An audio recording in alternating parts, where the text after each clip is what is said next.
Hey everyone, welcome to the show. Have you ever wondered what it takes to achieve the impossible? I mean, to go from underdog to champion, and not just once, but time and time again. It's the kind of story that captures the imagination. Yeah. And today, we're diving deep into the world of professional hockey with Ken Morrow's autobiography, Ken Morrow, From Olympic Gold to Islander Dynasty, which is a sports biography. A real classic of the genre. So if you're a fan of sports or just love stories about dedication and teamwork, hit that like button and subscribe for more fascinating deep dives like this one. And don't forget, you can find a link to the book on Amazon in the description below. Now, this isn't just your average hockey memoir. Ken Morrow was part of the Miracle on Ice, the 1980 U.S. Olympic hockey team that, well, shocked the world. An unbelievable story. But he didn't stop there. He went on to win F4 consecutive Stanley Cups with the New York Islanders. A dynasty. This book takes us behind the scenes of those legendary victories, and I've got an expert here to help us unpack it all. I'm excited to dive in. What really struck me about Morrow's story is how it really emphasizes the long journey. The steps behind those headline-grabbing wins. Right. It's more than just talent. It's about those countless hours of practice and the sacrifices, the setbacks along the way, and the unwavering support of, well, those around him. For sure. And he starts by taking us back to his childhood in Flint, Michigan. It's really fascinating to hear about his early days on that homemade backyard rink his father built. It really gives you a picture of the dedication of hockey families.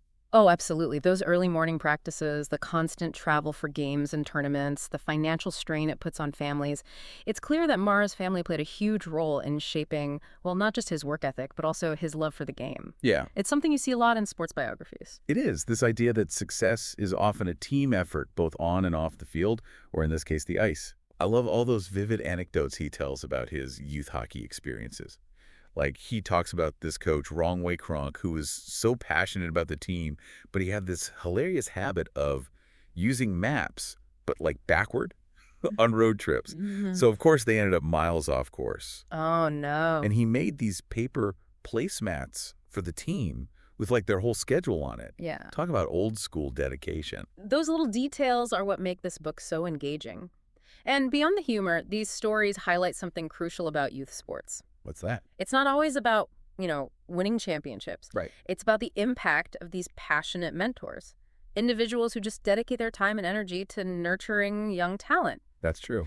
Kronk might not have been a strategic genius on the ice, but his enthusiasm and commitment to the team clearly left a lasting impression on Morrow. Makes you realize even the most accomplished athletes, they all had those early experiences, those people who believed in them from the start. Absolutely. And it's not always about perfect coaching or these fancy facilities. Nope. Sometimes it's just that raw passion and the willingness to go the extra mile. Yeah. Even if it means, well, getting lost along the way. Exactly. And speaking of influential figures, the book also talks about Morrow's father, who almost made it to the major leagues, but as a baseball player. Yeah. His journey was cut short when he was drafted into the Army. It makes you wonder, how much did that unfulfilled dream influence Ken's own drive to succeed? That's a really good question. I mean, did the book kind of delve into that connection at all? Not explicitly, but you can't help but feel that seeing his father's aspirations kind of cut short might have instilled a sense of determination in Ken, Like he was carrying on this legacy, proving that with enough hard work and talent, you can overcome any obstacle. Right. It adds a layer of complexity to his story, this idea that he was playing not just for himself, but for his family's dreams as well. Yeah. And that adds a whole new dimension to his college years at Bowling Green State University. Oh, yeah. Playing under that legendary coach, Ron Mason. I mean, we see him go from this standout college player to trying out for the 1980 U.S. Olympic team. That must have been an incredible pressure cooker. Oh, for sure. And it wasn't just a quick tryout. I mean, the team had this grueling 61-game pre-Olympic season. Coach Herb Brooks had this meticulous plan, pitting them against, well, opponents of all levels. Really? Yeah, from NHL teams all the way down to minor league clubs. Wow. It was about pushing their limits, forcing them to adapt and learn really quickly on the fly. It sounds almost like a boot camp for hockey. Yeah. Brooks seems like such a fascinating figure. Did the book offer any insights into his coaching philosophy? Absolutely. Brooks knew that this team needed more than just physical skill. Right. They needed mental toughness, the ability to face adversity head on and come out even stronger. There's this one story about skating in the dark in Norway. Skating in the dark. After a poor performance, Brooks made them practice in a pitch-black arena. No way. Talk about unconventional methods. That's intense. But I guess it works because they came back and just dominated the Norwegians in the next game. It really highlights that psychological aspect of sports. Yeah. Brooks was pushing them beyond their comfort zones, Forcing them to trust their instincts. Yeah, to rely on each other. Yeah. It's almost like he was breaking them down to build them back up, stronger. Both individually and as a unit. Exactly. It's fascinating to see how these unconventional training methods played a role in their success. But let's talk about what they were training for. Lake Placid and the Miracle on Ice. Right. And the book really brings those games to life. I mean, we see the intensity through Morrow's eyes, his specific memories of, key moments like that near goal against Sweden. Oh, yeah. That nail-biting tie or those physical battles against, the seemingly invincible Soviet players. And what's really cool is he shares some quotes from his teammates that offer these unique perspectives, things you just wouldn't get from just watching the highlights. It's like we're right there in the locker room with them, feeling all that nervous energy right before those big games. One thing that stood out to me was how he talked about the tension surrounding the gold medal game against Finland. Oh, yeah. Everyone remembers that victory over the Soviets. Of course. But they were actually losing to Finland at one point. It's a good reminder that even in a miracle run, nothing is guaranteed. Right. They had to dig deep and really fight their way back to secure that gold medal. Nothing is given. You have to earn it. Absolutely. It's just amazing how they had to, change gears so quickly. I mean, imagine going from this emotional high of winning Olympic gold to joining the New York Islanders, just days later. Right. Talk about a whirlwind. It really speaks to his adaptability, and resilience. Totally. So he went from this, underdog team to this, professional organization. Yeah. With a whole different culture and a whole different set of expectations. Did the book... did he talk about that transition at all? Oh, absolutely. He gives us this glimpse into the Islanders' winning environment led by GM Bill Torrey and Coach Al Arbour. Yeah. They had this incredible mix of talent and grit and, a strong leadership structure. It sounds like a recipe for success. Yeah. But I'm curious about the specifics. How did Morrow fit into all of that? Was he intimidated by all these, established NHL stars? He talks about how welcoming the veterans were, especially guys like Brian Trottier and Dennis Potvin. They saw his potential and really helped him adjust to the speed and physicality of the NHL. It reminds me of that old saying, iron sharpens iron. It's true. Even at the professional level, having great teammates can really elevate your game. Yeah. But wasn't there some initial skepticism about Morrow coming from, the college ranks? Oh, for sure. I mean, some people thought he just wouldn't be able to handle the grind of an NHL season, especially coming off, that grueling Olympic schedule. Yeah. But Morrow proved them wrong. I mean, he quickly became a really reliable shutdown defenseman. A key piece of the Islanders' penalty kill unit. For those of us who aren't hardcore hockey fans, can you explain what a shutdown defenseman is exactly? Sure. Basically, their job is to prevent the other team's best players from scoring. Okay. They're strong positionally, good at blocking shots, and they generally make life miserable for the opposing forwards. Right. Think of them as the defensive specialists. Got it. So Morrow wasn't the flashy goal scorer, but he was the guy shutting down, the other team's stars. That's a crucial role, especially in the playoffs. Absolutely. And Morrow thrives in those high-pressure situations. Yeah. He talks about his first NHL goal, which was, get this, an overtime winner. Wow. It's clear that he just embraced the challenge of playing in the NHL, never letting the moment get too big for him. It's interesting how those early experiences, skating in the dark with Herb Brooks, might have prepared him for the intensity of the NHL playoffs. It's almost like he'd already faced his fears and come out the other side. That's a great point. And speaking of the playoffs, let's talk about those Dynasty years. Yes. 4 consecutive Stanley Cups. Morrow recounts these, epic battles against rivals like the Philadelphia Flyers and the Boston Bruins. I've heard stories about how physical those games were, especially back then. I mean, it was a different era of hockey. Oh, absolutely. Back then, the playoffs were brutal, fighting was common, and there was, a real sense of animosity between teams. Morrow talks about the toll those series took on him, physically and mentally. But he also describes this incredible camaraderie within the Islanders' locker room, Oh, yeah. how they all pushed each other to be their best. I'm curious about the coaching dynamics. Yeah. Al Arbour was the Islanders' coach during that Dynasty run. How did his style, compare to Herb Brooks? Well, Morrow paints Arbour as this master motivator. Okay. Someone who knew how to get the most out of his players. He wasn't as, intense as Brooks, but he commanded respect through his knowledge of the game and his ability to, create a winning culture. It sounds like he was like this calming presence amidst the chaos of those playoff battles. He was. The book must be full of, great anecdotes about those legendary Islanders teams. Oh, there are tons. Morrow talks about the card games they played on road trips, especially euchre. Apparently, Brian Trottier was quite the prankster. Okay, I have to ask, what is euchre? I've never heard of that card game. It's a trick-taking card game. It's pretty popular in the Midwest and Canada. It's all about teamwork and strategy, which is probably why it appealed to, hockey players. Oh, okay. And yeah, Trottier was known for his practical jokes. Morrow tells this funny story about how Trottier once tied his dress shoes together and hung them from the goalpost during practice.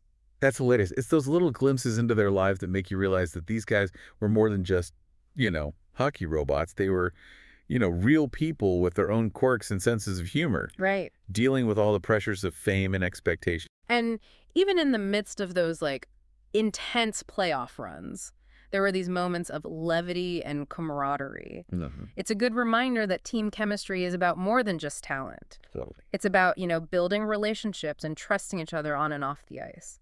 And those bonds Yeah. often extend, beyond their playing days. I remember reading about Al Arbour's memorial service and how all those former Islanders players came together to honor, their coach and their friend. Exactly. It's clear that Arbour had a profound impact on their lives, both as players and as men. For sure. And it speaks volumes about, the kind of leader he was, the kind of bond they forged during those, championship seasons. Yeah, those Islanders teams weren't just about winning. They were about creating a legacy, a family that extended beyond the ice. They really were. But all dynasties, they eventually come to an end. They do. The book must have covered that transition as well. It does, and it's a poignant part of the story. Yeah. He talks about the emotional toll of those playoff runs. Right. The injuries, the constant pressure to keep winning. There's this particularly powerful section about the 1984 Stanley Cup final loss to the Edmonton Oilers, the team that would ultimately inherit, the mantle of Dynasty from the Islanders. Yeah, tough loss.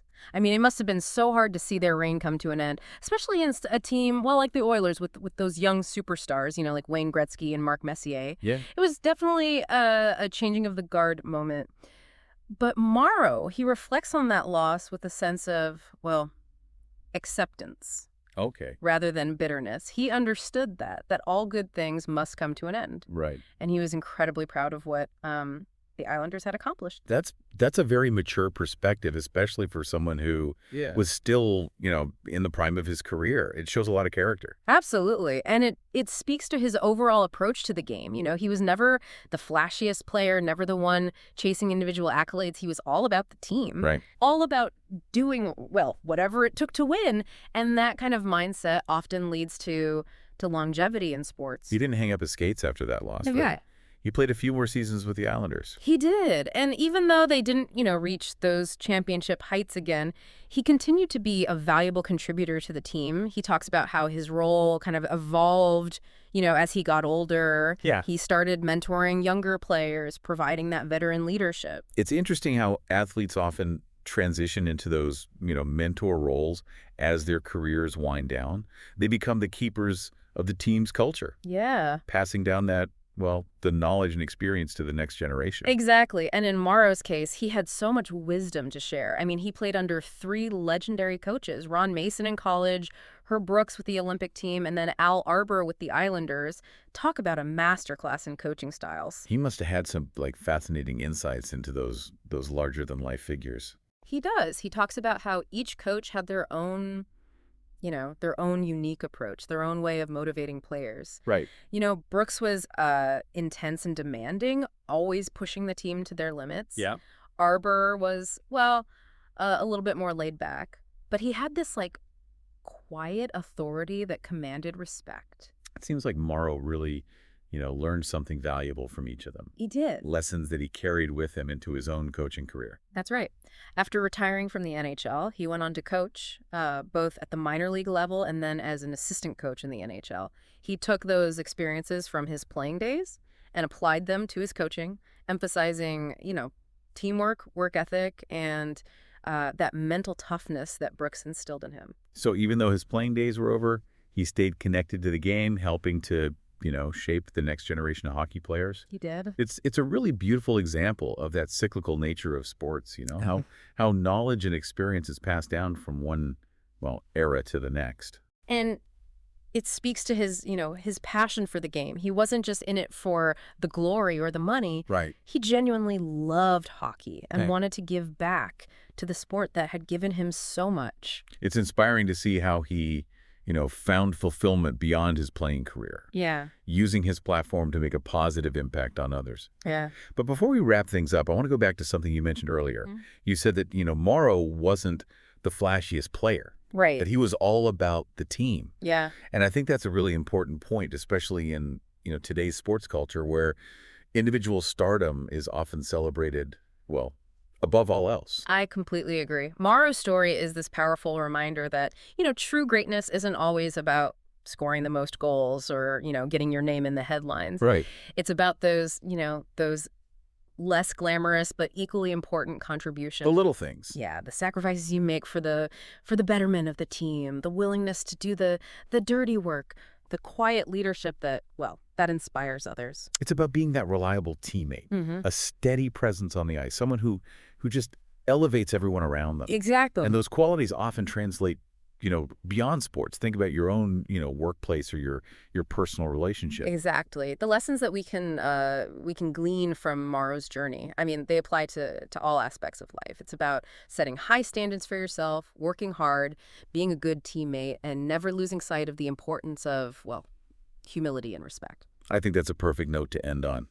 Ken Morrow's story is much more than just, a hockey memoir. It's a story about character, about perseverance, about the power of teamwork, and about, finding fulfillment both on and off the ice. It's a story that resonates with, anyone who's ever been a part of a team, anyone who's ever, strived for excellence, anyone who's ever faced adversity and come out, stronger on the other side. So to wrap things up, we want to hear from you. What was your favorite part of Ken Morrow's story? What resonated with you the most? Head down to the comments and let us know. And if you know a hockey fan, or just, someone who loves a good story about achieving the impossible, please share this episode with them. We'll leave you with this final thought. In a world that often prioritizes, individual achievement, Ken Morrow's journey reminds us that true success is often found in, the collective effort, in the bonds we forge with our teammates, and in the quiet pursuit of excellence. Thanks for joining us on this deep dive. Until next time, keep exploring, keep learning, and keep pushing yourself to be your best.